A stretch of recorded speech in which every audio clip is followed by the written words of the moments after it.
sekalian, Shalom, Om Swastiastu, Namo Buddhaya, salam kebajikan.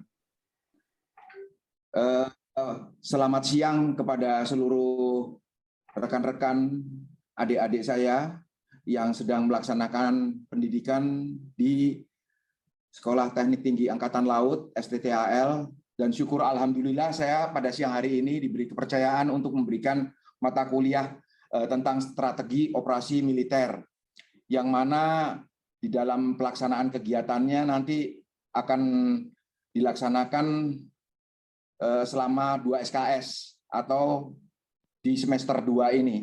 Nah, tahun ajaran 2021 sampai 2022. Memang pada umumnya saya kalau mengajar di beberapa universitas itu juga memberikan masukan tentang kontrak kuliahnya yang akan diterimakan oleh para mahasiswa. Dan syukur Alhamdulillah saya lihat ini dari visual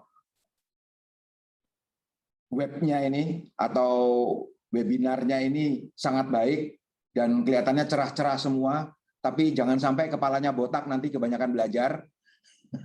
Kalau botak nanti pusing nanti yang di rumah.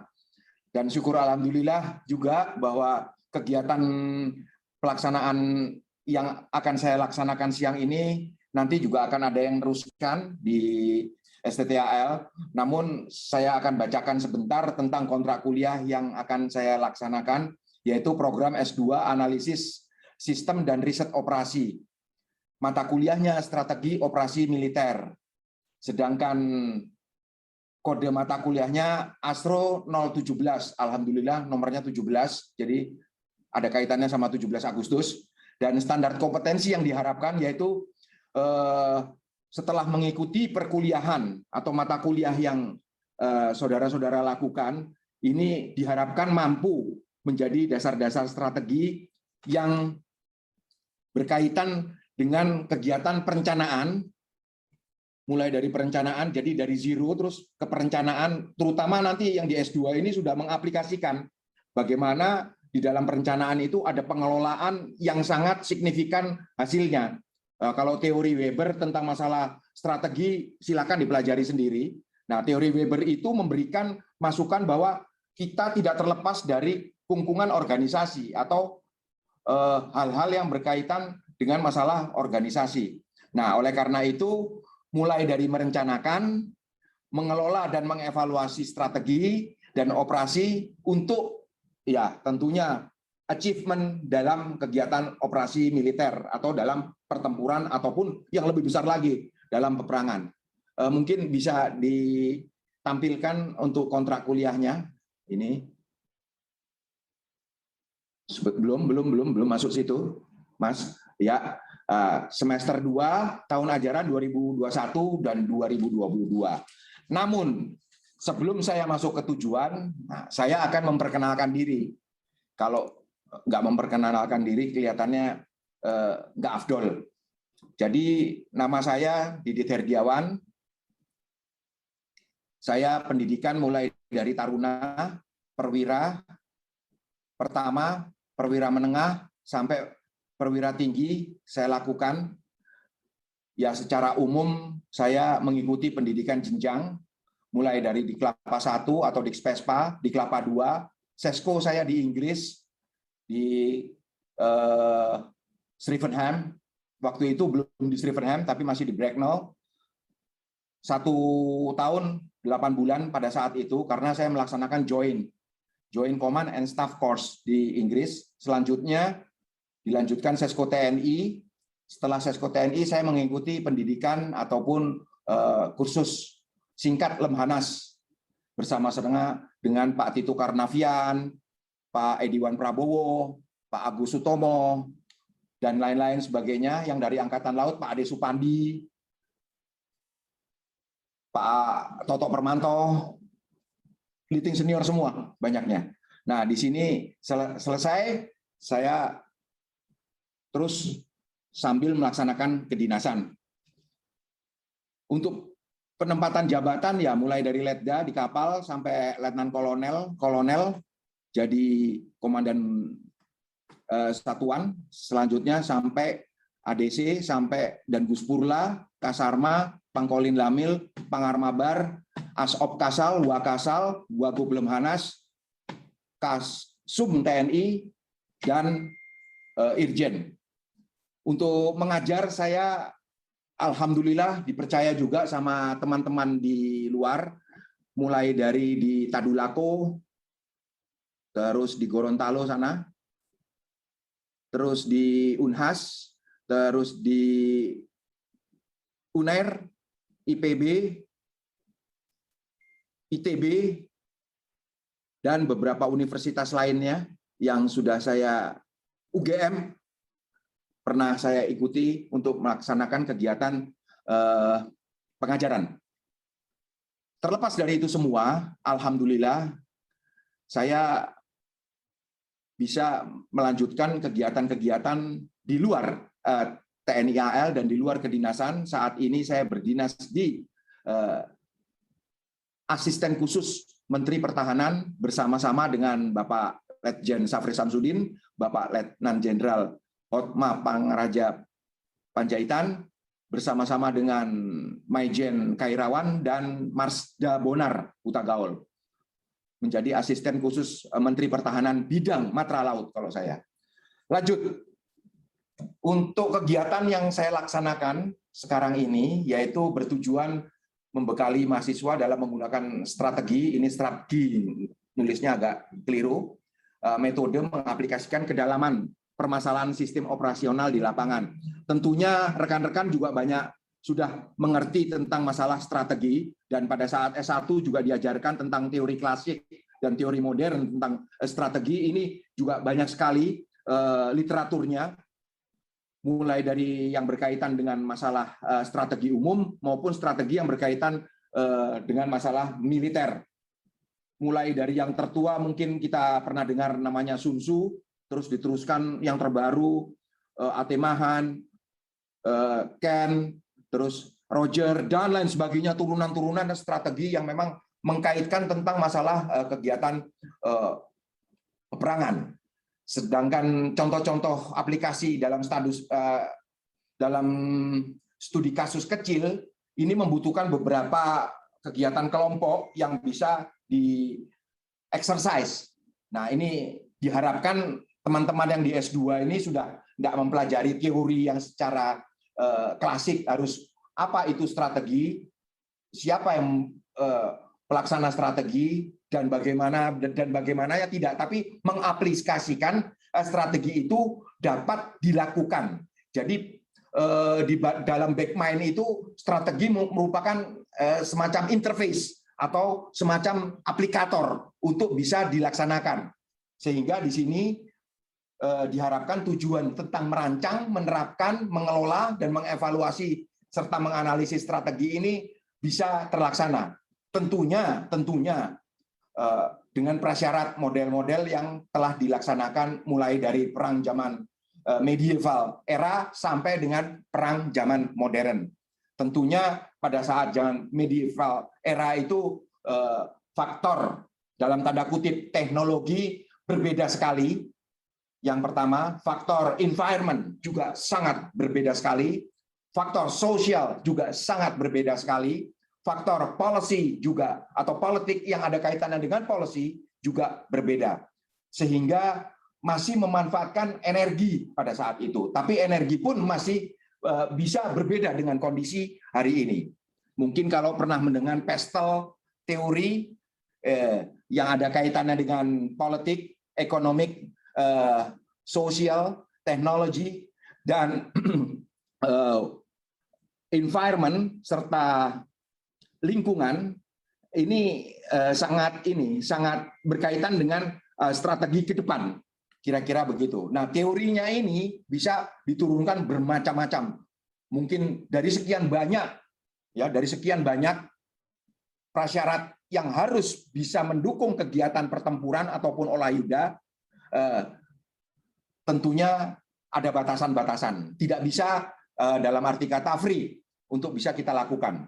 Sedangkan referensi, ya saya menggunakan 3 itu. Ada Atemahan, ada Booth, Navy and Foreign Policy, terus ada Roger.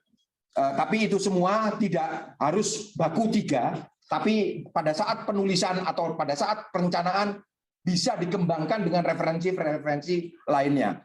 Karena makin banyak referensi, ya tentunya makin baik, bukan makin bingung. Tapi tentunya harus ada batasan. Harus ada batasan untuk penggunaan. Karena better make decision now than next week. Kira-kira seperti itu. Itu pattern.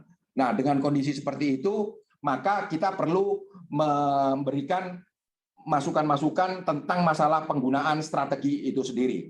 Sedangkan topik yang saya lakukan, atau topik yang menjadi bahasan nantinya, ada 10 kira-kira, lanjut, ada 10, mulai dari paradigma strategi, definisi dan perkembangan strategi, key teori, konsep dan elemen strategi, strata-strategi, mazhab, pendekatan, dan sampai dengan analisis tentang masalah strategi operasi.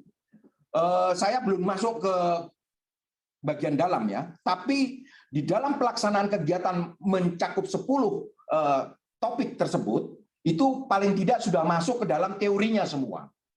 Kenapa saya katakan seperti itu? Karena mempermudah kita melaksanakan kegiatan analisa, mempermudah kita mengeluarkan solusi, selanjutnya mempermudah kita mengambil keputusan. Nah, dengan kondisi seperti itu, maka teori yang dimiliki oleh rekan-rekan itu harus, dalam tanda kutip, ya tidak harus dihafal, tapi paling tidak ada 1-2 yang sudah menjadi pegangan untuk dapat memberikan perencanaan menjadi suatu konsep yang dalam tanda kutip lagi terbaik, karena semuanya itu alternate. Karena ke depan berkaitan dengan teknologi itu kan ada 3 hal yang perlu diketahui. Ini ada kaitannya sama strategi. Ya, mulai dari symmetrical, ya, symmetric balance, hasil keputusan tersebut sehingga tidak memberikan semacam kalau dibilang semacam buah si malakama terlalu naif, tapi tidak memberikan kerugian terhadap keputusan yang saya ambil, baik untuk pengambil keputusan maupun yang ada di lapangan. Itu yang pertama, balance. Yang kedua, tadi simetrik. Yang ketiga, singularity. Jadi satu, chain of command-nya jalan itu, chain of command-nya jalan satu, ya satu.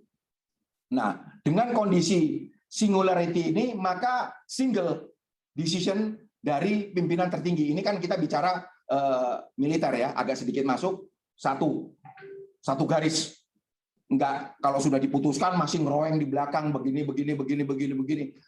Silakan nanti didalami tentang teori Weber, tentang masalah strategi, bahwa kita berada di dalam organisasi pemerintahan, kita berada di lingkungan pemerintahan, ada batasan-batasan tertentu yang memang digariskan untuk bisa dilaksanakan dengan catatan kutip atau quote and quote, bahwa semua kegiatan yang ada kaitannya dengan keputusan itu harus dipelajari terlebih dahulu, sehingga setelah keputusan dikeluarkan loyalitas menjadi bagian dari itu semua.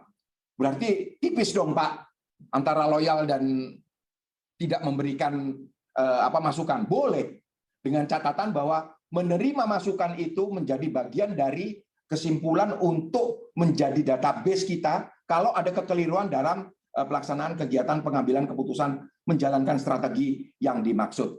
Nah, itu yang kedua. Jadi tadi saya utarakan symmetrical, singularity.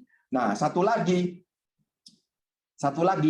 masalah teknologi ini, masalah teknologi, para rekan-rekan perwira sudah mengetahui bahwa semuanya itu ada kaitannya dengan teknologi. Teknologi kita berkembang terus, dan kalau kita belajar aljabar ada ukur ruang, ukur waktu, terus ada deret ukur, ada deret hitung. Nah, silakan. Ini kecepatannya sangat tinggi sehingga kadang-kadang suatu keputusan terhambat atau kalah, tidak relevan karena kemajuan teknologi. Sehingga yang tadi symmetrical, balance, singularity satu, dan teknologi ini sangat menentukan. menjadi bagian dari rangkaian kegiatan strategi di masa mendatang. Ini ada kaitannya mulai dari 1.0, 2.0, 3.0, 4.0, 5.0, 5.0, dan 6.0, whatever ke depannya. Nah, dengan kondisi seperti ini, maka topik-topik yang kita analisis seperti itu. Boleh berpikir kita, boleh mengutarakan sesuatu, boleh memberikan masukan yang ada kaitannya dengan strategi operasi yang 10 hal ini, tapi tentunya tetap pada mazhab yang dipakai. Karena tidak mungkin saya menggunakan teknologi katakanlah 6.0 right now dengan kondisi environment saya, mulai dari human-nya, human capital-nya, human knowledge-nya, terus strata human-nya juga masih sangat rendah. Terus saya pakai yang 7.0. Ini akan juga menghambat pelaksanaan kegiatannya untuk memberikan pengetahuan kepada anggota-anggota di dalam kegiatan pelaksanaan suatu operasi. Oleh karena itu, saya sudah istilahnya mengutarakan tentang hal-hal yang perlu kita ketahui di dalam pelaksanaan materi strategi dan analisis ini. Nah, tadi sudah saya sebut di depan, sekarang saya masuk ke maksud dan tujuan tadi. Mungkin ada gambaran sedikit tentang slide awal, yaitu tentang maksud dan tujuan. Ada Sun Tzu di sini. Sun Tzu itu katanya mbahnya strategi dari Cina yang banyak digunakan oleh para pakar maupun para jenderal-jenderal zaman dahulu atau para pemimpin-pemimpin zaman dahulu yang ada kaitannya dengan masalah strategi. Boleh, yes, saya sepakat, tapi tidak harus letterlek dalam kajian tentang masalah Sun Tzu itu sendiri. Ada satu kalimat, the general who wins the battle makes many calculation in his temple before the battle is fought. The general who loses make it but a few calculation beforehand. Kira-kira seperti itu. Nah, it's look like the people, the leader or the commander know the enemy like the baby, like his baby. Sorry. If you want going to war, know your enemy like your baby. Kira-kira seperti itu. Jadi kapan minumnya, kapan makannya, kapan tidurnya, kapan bangunnya, kapan buang airnya, dan lain sebagainya, ini harus dipahami betul. Nah, dengan kondisi seperti ini, maka kita bisa melihat dari bagian maksud dan tujuan. Rekan-rekan sekalian, para mahasiswa yang saya hormati, saya banggakan, dan saya cintai, saya tidak masuk ke dalam yang klasik seperti dulu ya waktu di S1, tapi saya memberikan masukan tentang cakupan penyampaian pelajaran dan bahasannya ini secara umum. Kenapa saya katakan seperti itu? S2 sudah tidak lagi mempelajari 1 tambah 1 sama dengan 2 harus bagaimana, dari mana, ini enggak. Tapi how to create your idea untuk planning, untuk merencanakan. Ini yang paling penting. Perencanaan suatu operasi ini yang paling penting.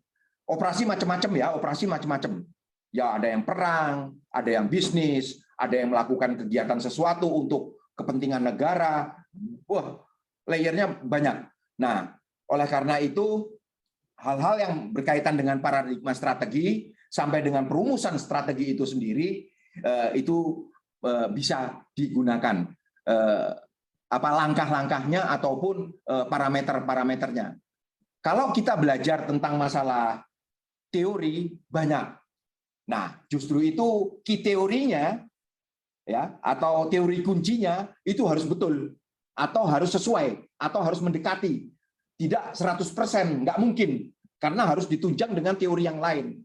Nah, inilah yang dibutuhkan. Contoh, dalam mengelola sumber daya manusia untuk kegiatan X operasi, ya contoh seperti itu, saya menggunakan katakanlah, untuk rekrutmen dan pola pendidikan katakan rekrutmen dan pola pendidikan, saya gunakan AHP. Wah, bertengkarlah si A dengan si B. Nggak cocok kalau AHP, harus ANP. Wah, nggak cocok lagi kalau ini. Gunakan yang pastel, nggak cocok lagi. Gunakan yang matrix, macam-macam. Nggak cocok lagi, gunakan yang SEM.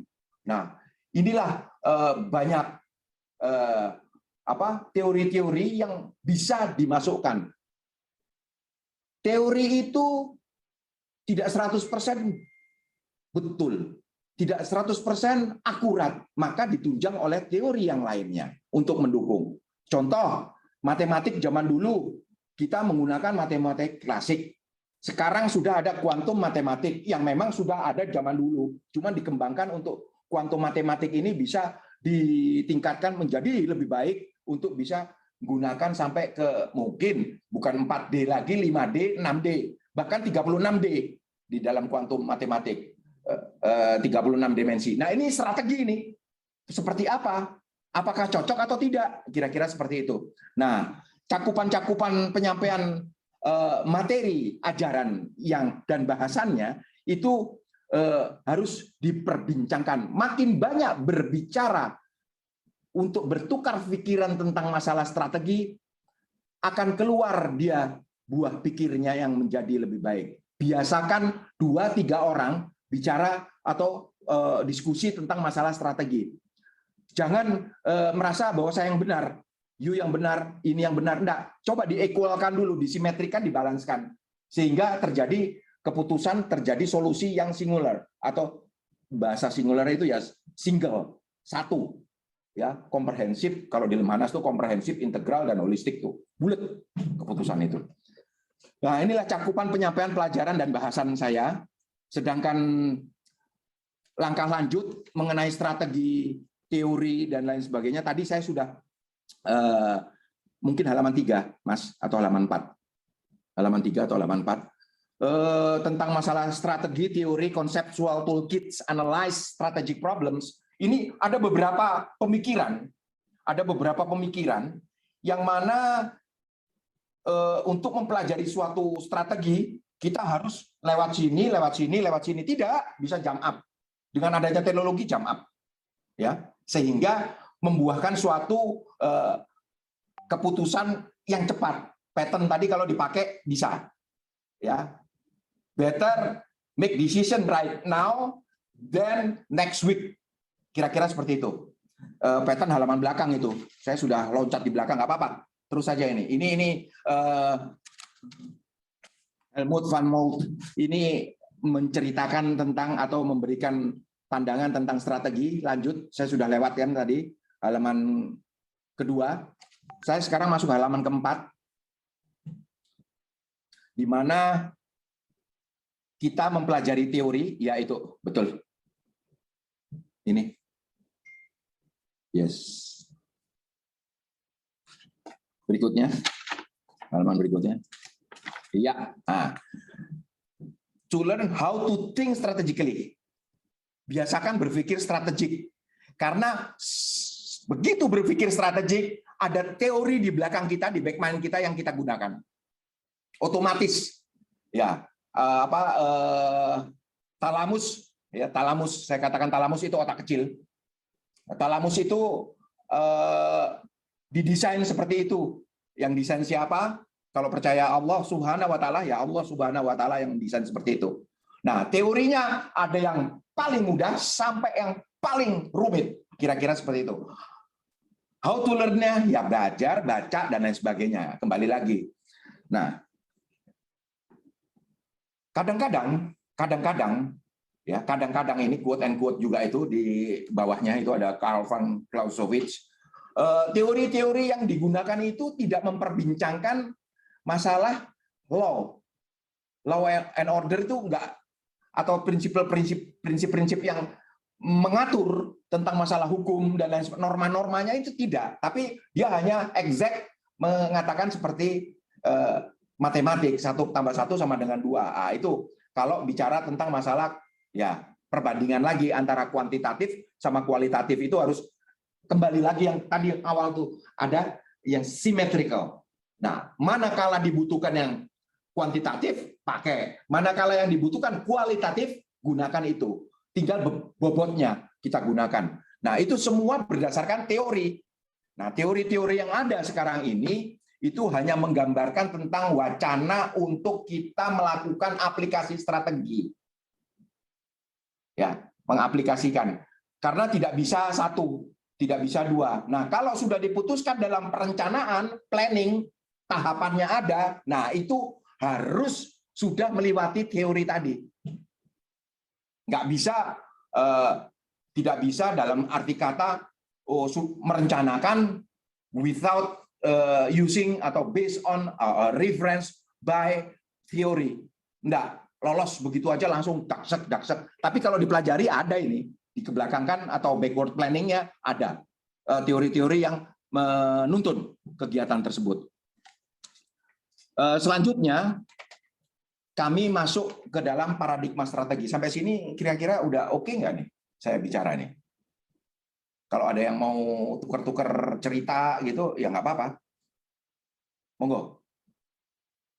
Saya masuk ke masalah utama umat manusia, ends and means ini.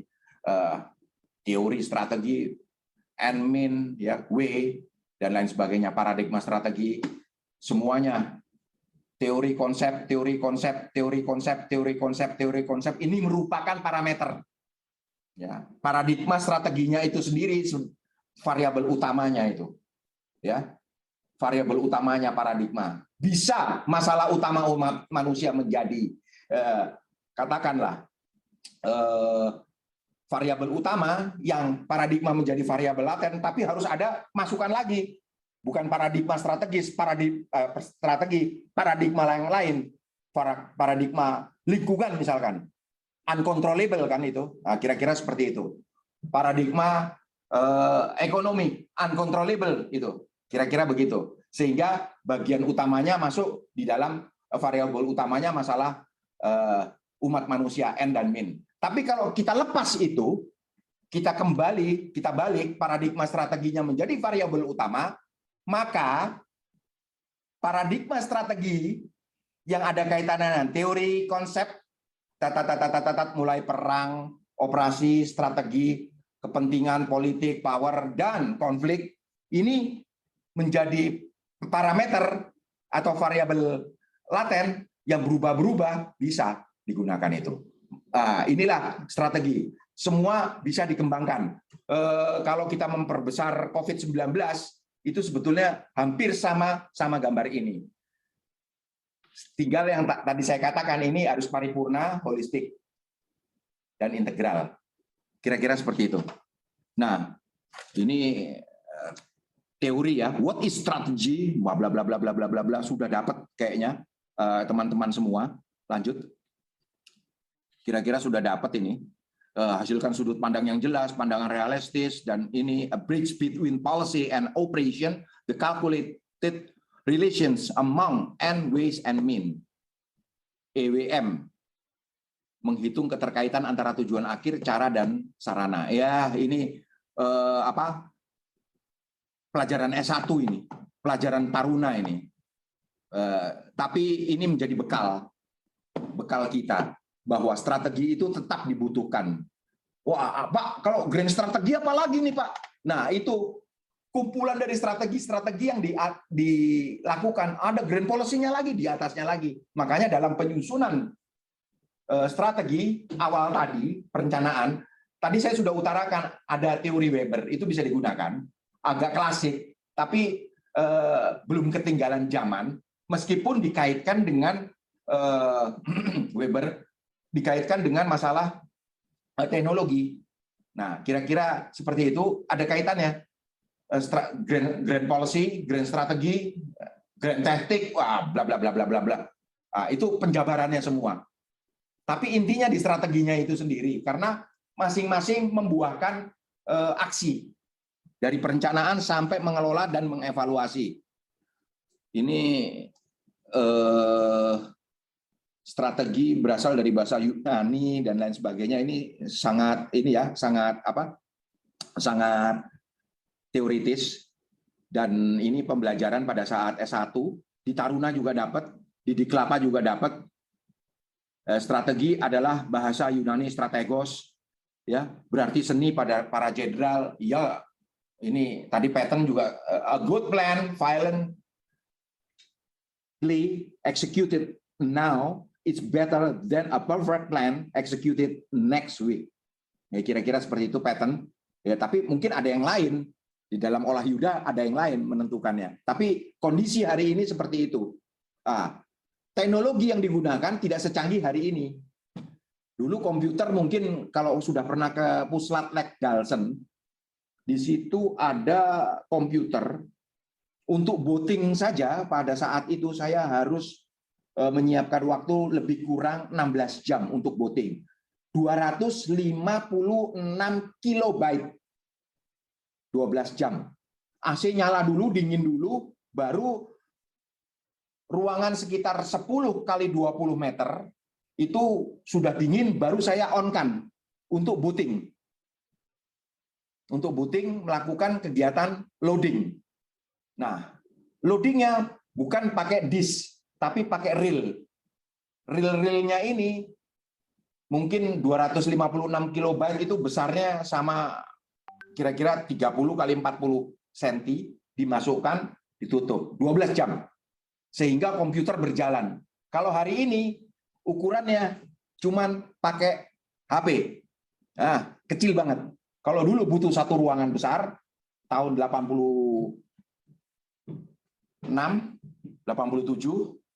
sekarang sudah kecil. Sehingga a good plan violently executed now is better than a perfect plan executed next week. Itu bagus digunakan, masih bisa digunakan, tapi kalau dicampurkan dengan teknologi, nah ini kan kembali lagi teori kan, kembali lagi seni, kembali lagi klasik, the art of war, the art of strategy, the art of learn, the art of knowledge, itu banyak sekali. Ini the art-nya. The art-nya sampai situ berkaitan dengan masalah teknologi. Nah, ini perlu bijaksana. Sehingga pada saat pelaksanaan executed perlu bijaksana. The art and science of coordinating the development, deployment, and employment of military forces to achieve national security objective. Yes, of course. Sometimes quite difficult to understand many things. To jump up with the step, itu kurang pas, itu harus dirubah lagi. Boleh, namanya saja kalimat kuncinya di atas, the art, seni, ya, ilmu pengetahuan dalam mengkoordinir pembangunan, pengerahan, penggunaan kekuatan militer dan merencanakan kepentingan pertahanan dan keamanan negara. Mau ditambahin serta lingkungan dan human right, boleh. Kira-kira seperti itu. Karena apa? Bahasannya sendiri itu dilakukan kalimatnya pada zaman dahulu, pada zaman sekarang ada undang-undang, ada United Nations yang ngatur dan lain sebagainya, diikuti. Kira-kira begitu. Ada perubahan. Makanya the art of, ya, the art and whatever. Kalimat kuncinya di situ. Saya tidak memberikan, saya ulangi kembali, tidak memberikan definisi-definisi S1, tapi how to create planning untuk bisa dianalisa menjadi suatu solusi untuk ambil keputusan. Kira-kira begitu. Definisi strategi. Ini buka buku aja bisa nih sama angkal Google. Iya kan? Buka angkal Google, lanjut. Macam-macam ya. Sampai definisi strategi dalam politik. Itu diplomatik, internasional, military, ekonomik. Ini kira-kira begitu. Sampai sini cerita-cerita untuk masalah strategi. Bisa ditampilkan teman-teman semua apa yang saya utarakan untuk siang hari ini. Nah, ini ada Leaderhart, ada Clausewitz, terus ada Quincy Wright, terus ada James and Dictionary of Military Term, Joint Dictionary. Nah, ini bisa dipegang tentang masalah kegiatan ilmu perang, dan definisi strategi dari dalam politik itu juga ada. War is an extension of politics by other means. Sometimes quite right, but On the other hand, by using ini kalimat kuncinya memang betul. Kalimat kuncinya memang betul. But indeed, war bukannya fisik kan? Bisa saja pakai medsos, bisa saja pakai buzzer. Kira-kira seperti itu. Kalau kita belajar quantum theory tentang masalah quantum mathematics, ya ada di situ. Bagaimana kita mencermati strategi hari ini sangat terlambat dibandingkan dengan hasil hitungan, ya hasil hitungan quantum teori, quantum matematik. Nah, sehingga kesimpulan dari strategi itu sendiri, ya, adalah art, intuisi, dan ada dasar-dasar dari experience, knowledge, ya, terus effort, ekonomik, bla bla bla bla bla, semuanya. Nah, saya tidak artikan satu-satu. Rekan-rekan bisa baca sendiri tentang 6 hal atau definisi strategi. Masih banyak lagi. Contohnya teroris melakukan violation terhadap ini. Ada 147 arti teroris itu. Jadi nggak bisa dibakukan satu. Kira-kira saya mungkin salah, tapi teroris itu artinya banyak sekali. Sama juga tentang masalah definisi tentang strategi. Tergantung zamannya, ya, tergantung pengambil keputusannya, tergantung resources yang dimilikinya, tergantung what we have to achieve-nya. Kira-kira seperti itu. Masuk lanjut tentang kesimpulan definisi strategi. Nah, ini kesimpulannya itu, strategi adalah suatu cara untuk mencapai bla bla bla bla bla bla sampai memajukan kepentingan nasional melalui penggunaan instrumen kekuatan di dalam bidang politik. Di dalam bidang ekonomi, iya begitu juga. Di dalam bidang militer, iya begitu juga. Kira-kira begitu. Nah, ini kesimpulan definisi strategi. Saya melihat bahwa taktik hari ini sangat prudent, ya. Kalau kita belajar yang namanya VUCA, ya, VUCA teori, itu sangat prudent. Agility, taktiknya berubah, sehingga mampu taktik ini menjadi suatu strategi, ya, bisa saja terjadi. Ya, strategi is not a consequences of planning, but the opposite is a starting point. Alright, mungkin iya, tapi mungkin juga tidak. Saya katakan tidak semua strategi yang di dalamnya ada taktik-taktik itu bisa dilakukan. Ini kesimpulan definisi strateginya. Kenapa? Karena di dalamnya ada yang tadi saya katakan itu. Where, what, how, exit, when juga. Ini juga pengaruh ini. Kenapa? Ada teknologi. Hari ini tuh teknologi, terutama 4.0, 5.0, 5.5, 6.0. Oke, dikatakan tidak, tapi saya katakan iya. Kenapa? Kita sudah tahu ada lembaga penelitian tentang antimateri, lembaga penelitian tentang anti gravitasi, lembaga penelitian atau laboratorium membuahkan tentang nanoteknologi.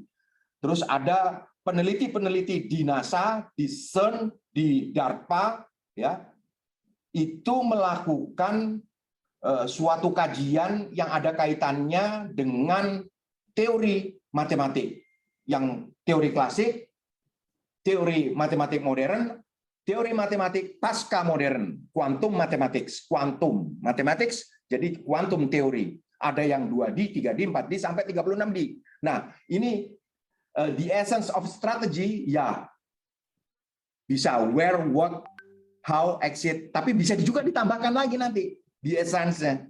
depend on, ya. Nah, ada kaitannya dengan operasi militer. Di dalam pelaksanaan kegiatan operasi militer itu ada yang bertanggung jawab di dalam eksekusi, yaitu government, military itu sendiri, dan people atau rakyat atau masyarakat. Ini bertiga ini selalu terlibat di dalam strategi kegiatan strategi. Nah, kenapa? Ya karena memang bertiga itulah pelaku-pelaku untuk menjalankan strategi yang ada. Terus dukungannya apa ya? Kira-kira yaitu national strategy tentang masalah ekonomi, tentang masalah politikal, tentang masalah military, bla bla bla bla bla di dalamnya ini yang ada kaitannya dengan policy, strategi dan taktik sudah saya bicarakan tadi. Itu policy itu bisa diturunkan jadi grand strategy, strategi, taktik, teknik, and procedures di bawahnya. Di bawahnya lagi itu. Taktik, teknik, and procedures. Kira-kira seperti itu. Makanya, udah bikin jurnal ini enggak? Bikin jurnal ini enggak? Ah, itu kalau ditarik ke atas, bujuk ini udah bikin belum? Tarik ke atas lagi, sampai ke undang-undang. Sampai TAP MPR, sekian. Atau DPR. Kira-kira begitu. Itu ruang lingkup di dalam kesimpulan definisi strategi. Sedangkan perkembangan strategi itu sendiri, ini ada postmodern nih. Ada yang modern, ada yang postmodern. Itu changing nature of war, military operation other than war, MOTW, atau operasi militer selain perang. Alhamdulillah, kebetulan saya salah satu desainernya tentang masalah OMSP. Tahun 96. Saya bawa dari Inggris tentang operasi militer bukan perang dulu. Akhirnya begitu bicara masalah reformasi, kita susun yang namanya operasi militer selain perang, military operation other than war. Nah, itu pembedaan antara kegiatan, ini strategi juga, pembedaan antara operasi perang, operasi militer selain perang, di antaranya itu mana gap-gapnya yang sampai hari ini belum bisa dijabarkan secara detail sampai dengan kegiatan di taktik. Kira-kira begitu. Nah, ini ke depan apakah menjadi asymmetric hybrid cyber warfare? Iya, boleh-boleh aja mengatakan seperti itu. Tapi tentunya harus diimbangi dengan apa? Dukungan tentang masalah aturan yang mengatur strategi itu sendiri. Nah, ini kalau saya lihat perkembangan strateginya kan cerita sejarah dari zaman Sun Tzu, terus zaman Alexander, terus sampai Hannibal, bla bla bla, Machiavelli, terus sampai ke sini. Itu jalannya ya. Saya tidak ceritakan pada tahun 500 sebelum Masehi, Sun Tzu menyusun buku tentang masalah strategi, The Art of War, yang salah satu di antaranya kenali musuhmu sebelum kamu melaksanakan kegiatan peperangan, atau melaksanakan peperangan itu sendiri dengan pendadakan, bla bla bla bla bla bla, tambahannya di sini dikasih bunga lagi sampai tahun di Perang Dunia Kedua, sampai ke Nimitz dan lain sebagainya. Patton ada 19 stars. Kalau di Amerika, Patton, Eisenhower, MacArthur, terus ada dua lagi jenderal, Patton, Eisenhower, MacArthur, Patton, satu lagi yang di Afrika, dua jenderal lagi. Aduh, kok lupa saya. Ada dua jenderal lagi. Jadi hitungannya 5 orang ini 19 stars, 19 bintang. 4 bintang 4, 1 bintang 3 waktu Perang Dunia Kedua. Ini yang berjalan terus sampai hari ini, sampai dikembangkan teori-teori baru. Ya, alhamdulillah saya juga kebetulan menggunakan referensi yang digunakan di depan ini, dan alhamdulillah juga Profesor Georg Friedel ini adalah pembimbing taskap saya di Inggris yang menulis Sea Power, yang meng-create tentang Australia, mendesain tentang Angkatan Laut Australia dan Angkatan Laut Singapura, salah satu 2 di antaranya.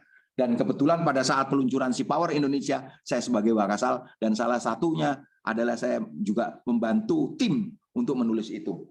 Dan kebetulan alhamdulillah saya juga nulis buku tentang ketahanan pangan dan radikalisme. Terus buku tentang metode riset bisnis dan konsumen. Kebetulan juga ada kaitan sama strategi juga, industri pangan maritim. Ya. Terus ini juga ada maritime food sovereignty. Kebetulan juga ada bahasa Indonesianya, kedaulatan pangan dan maritim, dan masih ada beberapa buku yang saya tulis, salah satunya kedaulatan pangan dan daya saing bangsa. Ada lagi kok beberapa buku yang saya gabungan sama teman-teman dan jurnal untuk meningkatkan keikutsertaan tentara menjadi pemikir-pemikir ataupun teknokrat-teknokrat yang lebih mumpuni di masa mendatang. Terutama adik-adik saya encourage untuk itu. Nah, dengan kondisi seperti ini, maka saya juga melihat ke depan, Hainul yakin bahwa adik-adik saya jauh lebih baik dari saya. Kira-kira begitu untuk sementara. Mungkin ada pertanyaan ataupun ada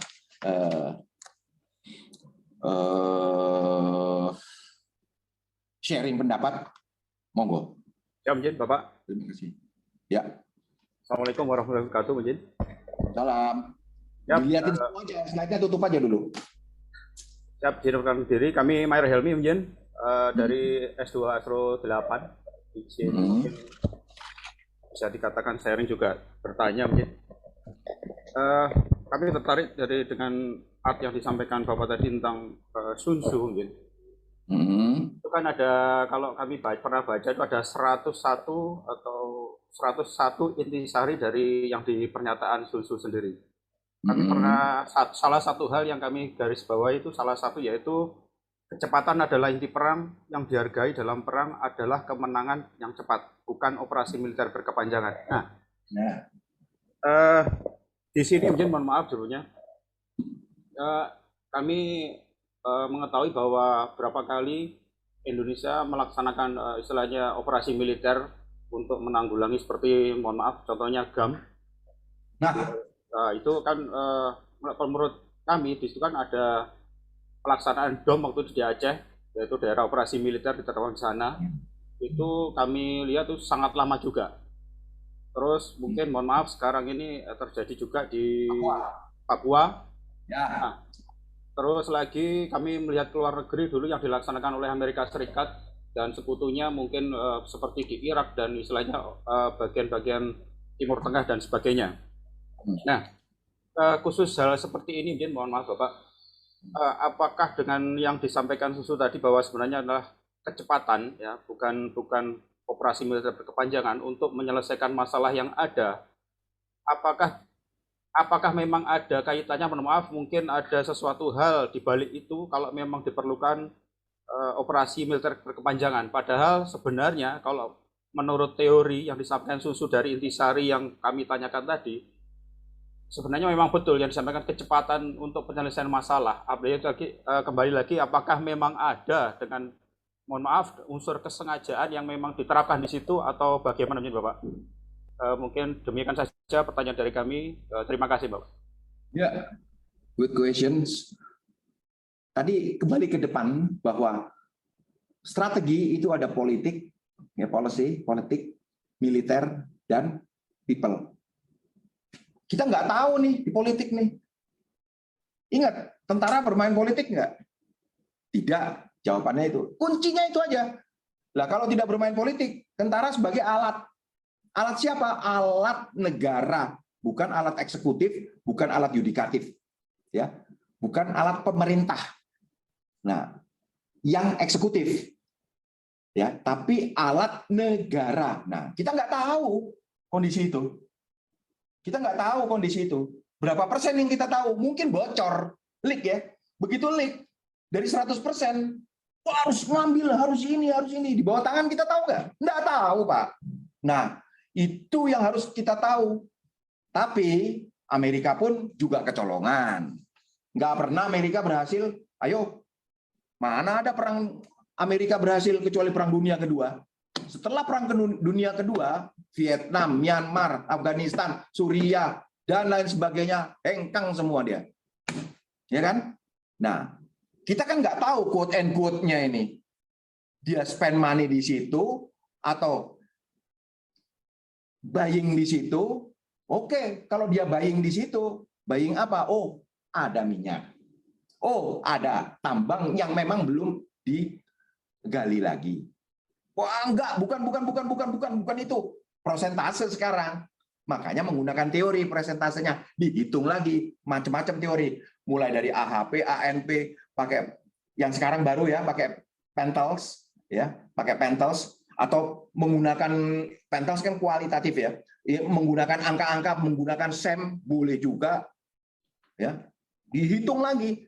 Tadi yang saya utarakan, buying no. Nah, ini strategi nih. Apakah sudah ada shake hand with ya, quote and quote, kita nggak ngerti. Strateginya juga government policy, grand design, grand politics, international security, international environment, international relationship. We never know. Nah, ini yang diangkat nih, hubungan. Lah, saya sama Mayor Helmi pimpinan dunia. Cak, wis ngene ae, aku di sini 10 tahun, awakmu dodolan iki ya. Selesai, case close. Yang di bawah, never ever know the leak of policy. Nggak pernah tahu. Nah, tetap dipertahankan dan itu dijaga. Kira-kira begitu. Itu yang pertama. Yang kedua, segitiga strategi itu pasti berlaku sampai kapanpun. Ya, sampai kapanpun. Karena ini apa? Segitiga strategi ini, ya, segitiga strategi yang tadi itu harus terjadi. Kalau enggak ada strategi. Ya. Siapa menjadi objeknya? Mean and way. Mean and way. Siapa yang menjadi mean-nya? Siapa yang menjadi N-nya? Siapa yang menjadi way-nya? Ya, contoh. Kalau mau ya film Thanos tadi. Ya, kalau kita bicara ceritanya Marvel Studio, nah itu pakai mundur. Jangan ceritanya kita lihat, tapi esensinya. Kenapa sih si Thanos ini mau begini? Melakukan kegiatan itu symmetrical. Balancing. Kira-kira begitu. Salah dia. Salah. Kenapa? Dia bunuh hampir separuh umat manusia. Kalau lihat dari situ. Tapi dari sisi yang lain, yang lebih besar lagi. Dunia ini dibalanskan. Dinetralkan kembali, tidak apa? Tidak hiruk pikuk atau tidak berpolusi lagi sehingga terjadi tatanan baru, the new order. Nah, itu strategi juga itu the new order. Nah, kenapa? Karena di dalamnya ya itu tadi government, military, people. Siapa yang di dalamnya? Be careful loh ya.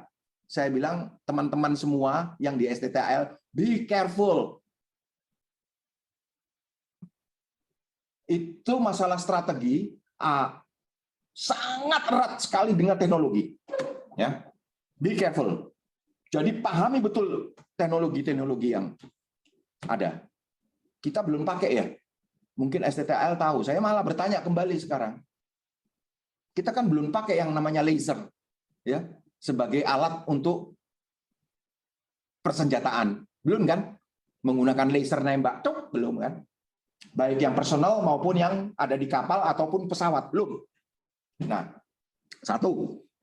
Artificial intelligence. Ini saya antar ke sana. Sudah banyak di YouTube, sudah banyak di Google lah. Artificial intelligence, not just only robot, ya. Tapi teknologi di dalamnya itu menciptakan dimensi-dimensi yang memang ada kaitannya dengan perang nanti militer nih, and people. Apa sih yang dicari dia? Keselarasan, resources yang masih dibutuhkan. Nah, oke. Sehingga jawaban saya, penyelesaian perang cepat atau lambat, teorinya harus cepat. Kalau dilambatin, something happen with that. Dalami. Kalau dalami bukan menjadi kepo ya. Kadang-kadang kan kalau kita mendalami kepo kan, tahu kepo kan?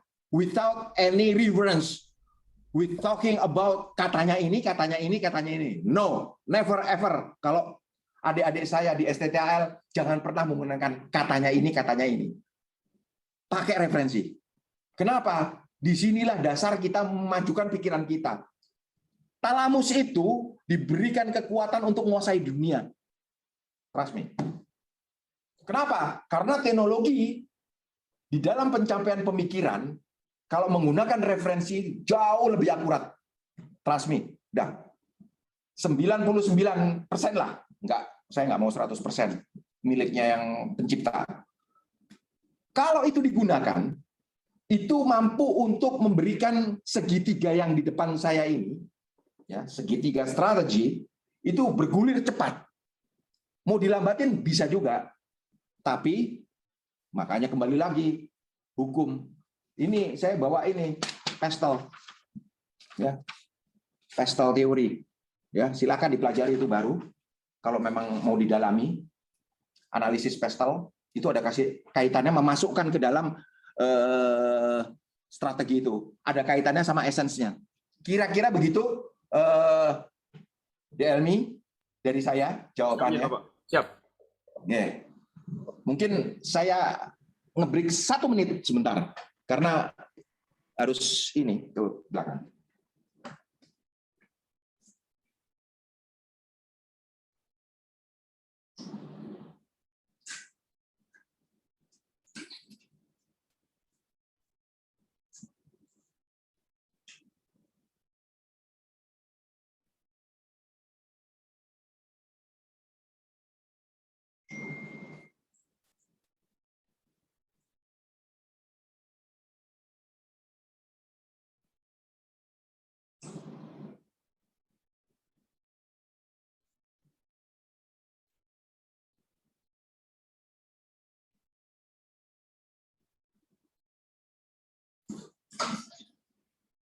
Garis bawahi untuk teman-teman di STTAL, kita berbuih-buih, berencana, berangan-angan, bermimpi untuk 4.0 dari level atas sampai level bawah 4.0 terus tanpa ada penjabaran sampai yang tadi grand policy,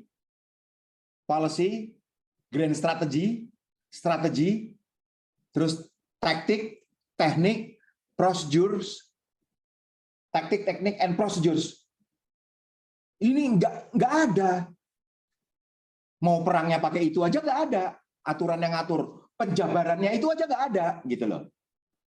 Teknologinya apalagi. Teknologinya kan harus disiapkan sebetulnya. Menyiapkannya bagaimana? Buat timeline. Ya, strateginya itu. Ya, tahapannya ada. Bisa cama? Bisa. Ya, policy, strategi, taktik. Saya belum bicara berperangnya ya. Tapi merencanakannya, kalau teman belakang negara kita, Australia kan teman. Di halaman belakang kita, Australia, halaman depan kita, Cina. Halaman belakang kita, itu sudah quote and quote 4.0, quote and quote sudah nuklir, quote and quote sudah employment, deployment, ya kan? United States Marine Corps, one brigade or one division or one battalion nearby Darwin. Ya, kira-kira begitu. Nah, itu strategi itu. Nggak sekarang dilakukannya. Where, what, how, exit-nya juga. Itu bicara dia. Ya, kira-kira. What next-nya dilakukan. Itu salah satu contoh ya untuk militer. Kapan? Belum tahu. Persiapan. Dilatih? Yes. Bukan should be, tapi must be. Training. Dididik? Must be. Ya kan? Ada pentahapan untuk penjenjangan karier. It will be. Kira-kira begitu. Ya. Nah, tahapan-tahapan inilah yang harus dimengerti betul. Ingat, jangan orang lain yang jadi ahli strategi. Justru teman-teman dari STTAL yang jagoan strategi. Kenapa? Karena ada kaitan teknologinya di situ. Ya.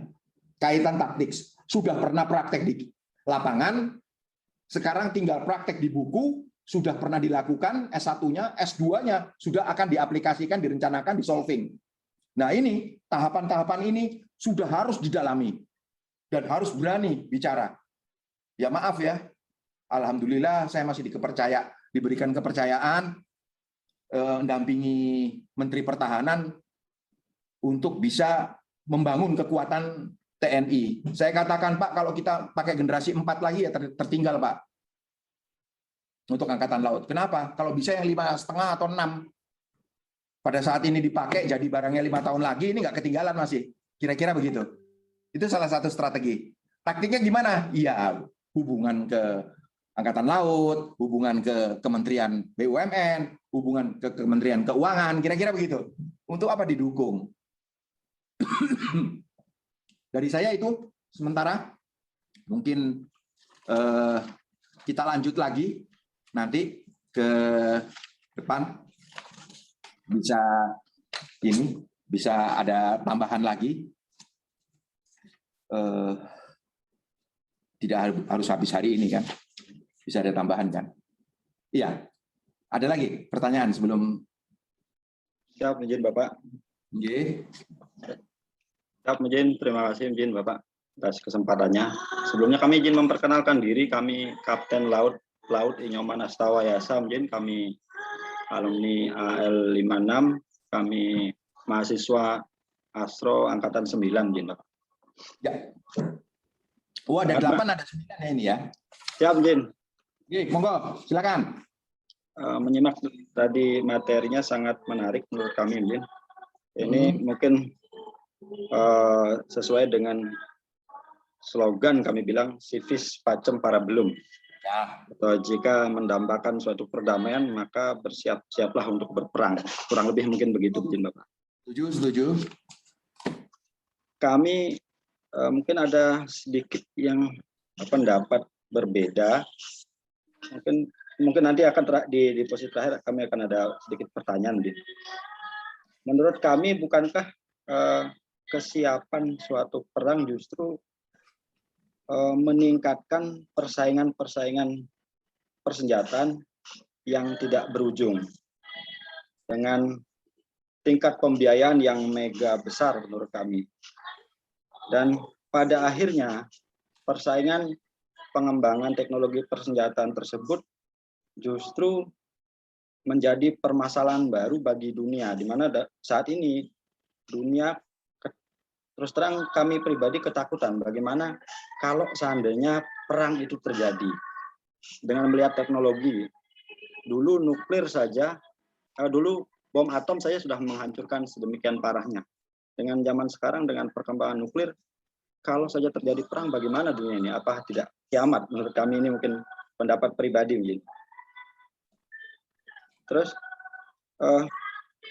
berkaitan dengan hal tersebut, justru kami melihat peperangan itu menimbulkan krisis yang berkepanjangan, kesengsaraan, kehancuran, kemiskinan, serta kekacauan ke depannya. Tidak menjadi solusi bagi permasalahan manusia pada umumnya di dunia ini. Mungkin menjadi pertanyaan kami, sejauh mana kesiapan perang itu dapat menjamin suatu kedamaian dan keamanan bagi dunia ini. Demikian izin Bapak. Terima kasih izin. Terima kasih pertanyaannya. Kalau dikatakan sejauh mana kesiapan perang untuk bisa mendamaikan, tinggal kita hitung sekarang negara yang besar. Berapa negara besar? Katakan di Dewan Keamanan PBB 5 negara besar. Semuanya punya nuklir. Ya. Nah, satu. Negara-negara tersebut saya belum sampai ke sana, saya berhentikan dulu. Yang kuat yang menang, yang kuat yang ngatur. Nah, kalimat itu ya, yang kuat yang menang, yang kuat yang ngatur. Nah, sampai hari ini negara-negara yang kuat itu pasti ngatur negara-negara yang dalam tanda kutip terbelakang atau yang lemah.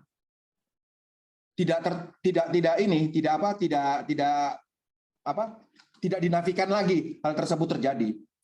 Dan hampir seluruhnya dilakukan seperti itu. Tidak harus dengan menggunakan perangnya.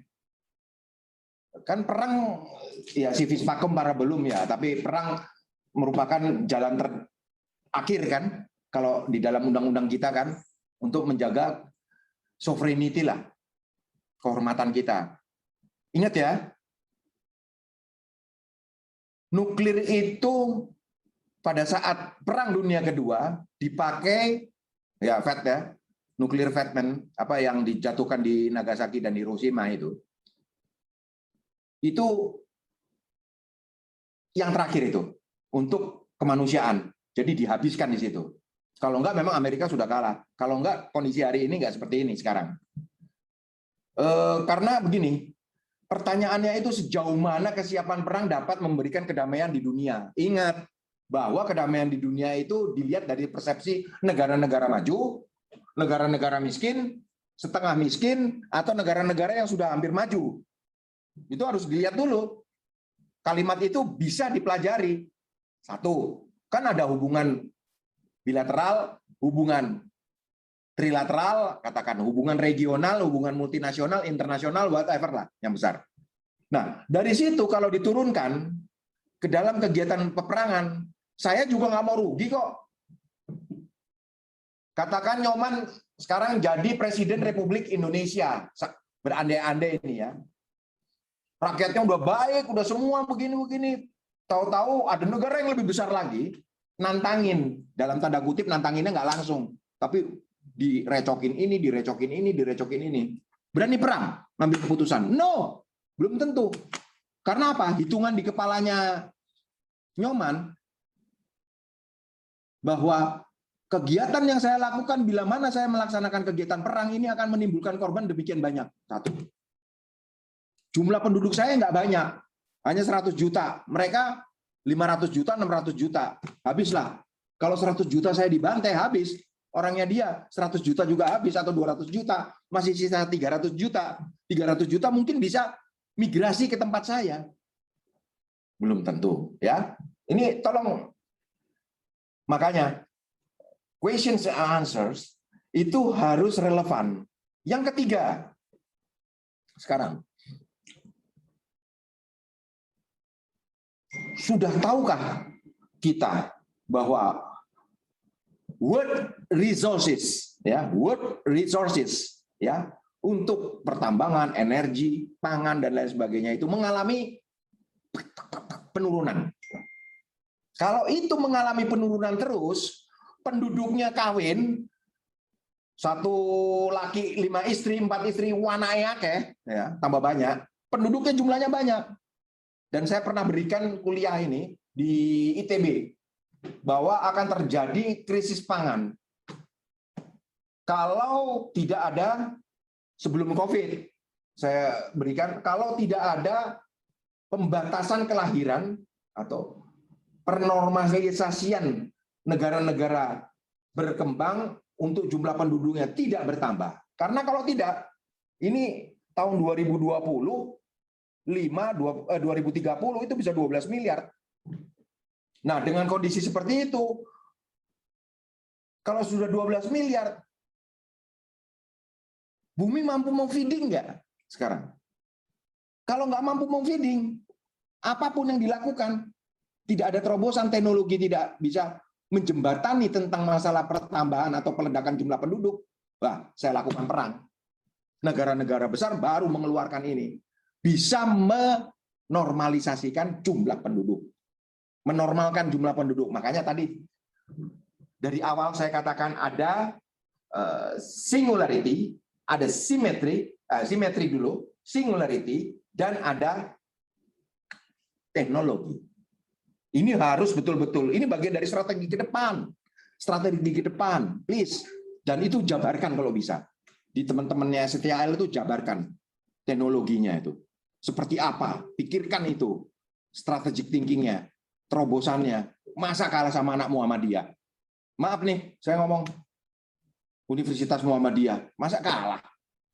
Ya, saya cuma melihat bahwa dia bisa berpikir 25 tahun ke depan tentang masalah teknologi untuk bisa diaplikasikan hari ini di Indonesia oleh pemerintah untuk bisa dijadikan mass production. Wah.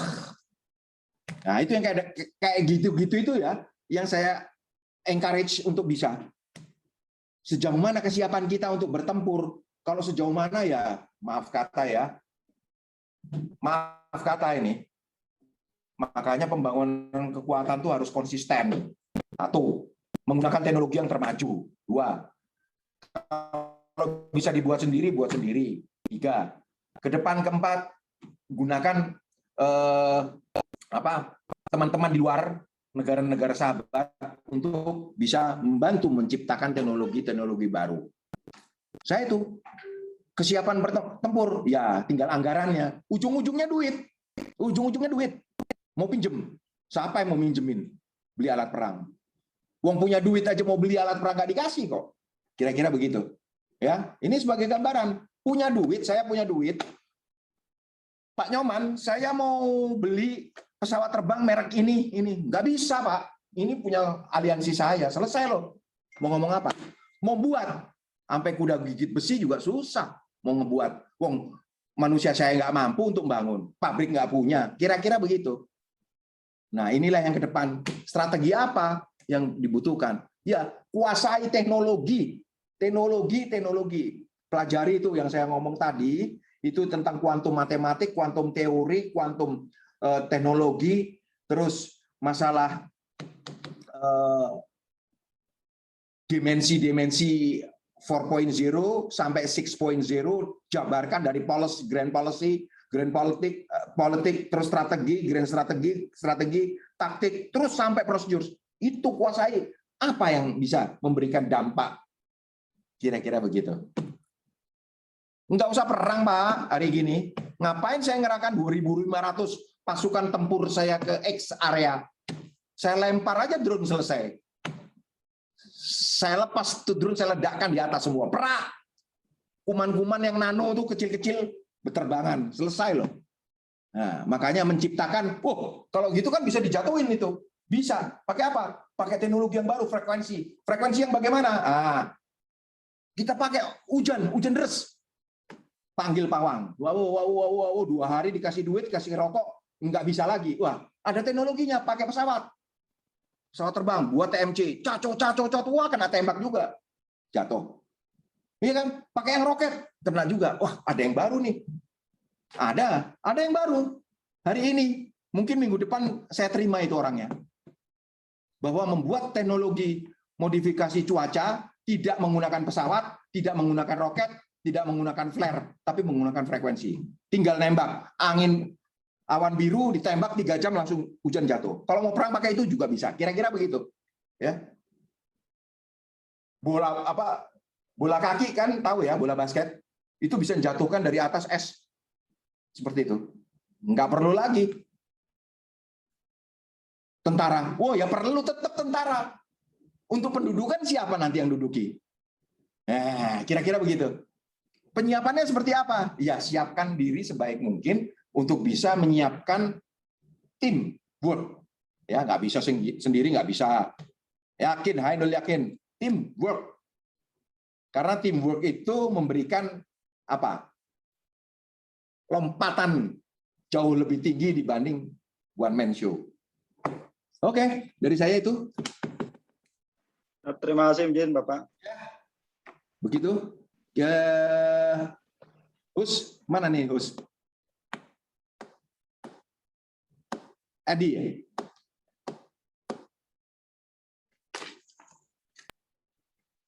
So, mana?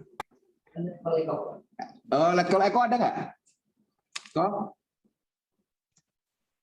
Siapa, Pak? Bisa hari ini break dulu? Siap, bisa, Bapak. Sudah 1 jam ya. Pak Ahmadi ada? Sudah cukup. Siap, ada Mjin. Oh iya, Pak Ahmadi, saya break dulu ya Pak Ahmadi. Oh siap, ini siap. Tamu dari IPB. Siap, nanti dilanjut lain kali Mjin. Kita lanjut, nanti kita atur kembali. Terima kasih untuk rekan-rekan mahasiswa S2 Astro STTL yang saya cintai, saya banggakan. Saya terima kasih berkesempatan untuk memberikan masukan tentang masalah strategi, yang mana merupakan satu gambaran bahwa kita itu masih perlu untuk bisa mendalami secara detail. Dan saya berharap juga nanti rekan-rekan yang di sini angkatan 8, 9, 7 kalau ada. 7 udah nggak ada ya? 7 nggak ikut. Oh, 7 nggak ikut. Kalau 7, 8, 9 dari STTL ini bisa membuahkan suatu pemikiran-pemikiran positif dan pemikiran-pemikiran brilian bagi organisasi dan dipakai di kemudian hari. Ya, digunakan di kemudian hari. Dan tentunya tidak sendiri-sendiri tapi bersama tim yang bisa diterima oleh seluruh masyarakat bangsa dan negara. Terutama masalah strategi operasi, khususnya strategi operasi militer dalam kaitannya war. War-nya bukan fisik juga, tapi digital juga, menggunakan infra juga, menggunakan maya juga, menggunakan dimensi kerapatan udara, menggunakan dimensi spring theory juga bisa digunakan. Ya, silakan nanti diatur, berikan masukan kepada lembaga untuk bisa diteruskan. Next time we meet again. Thank you very much for your kind attention. See you. Best regard to your family. Bye.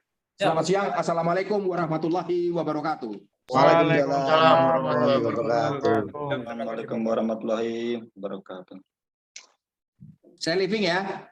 Siap, Bapak. Salam Jin. Kalau mau bincang-bincang ke rumah boleh. Kalau pas di Jakarta. Siap, terima kasih.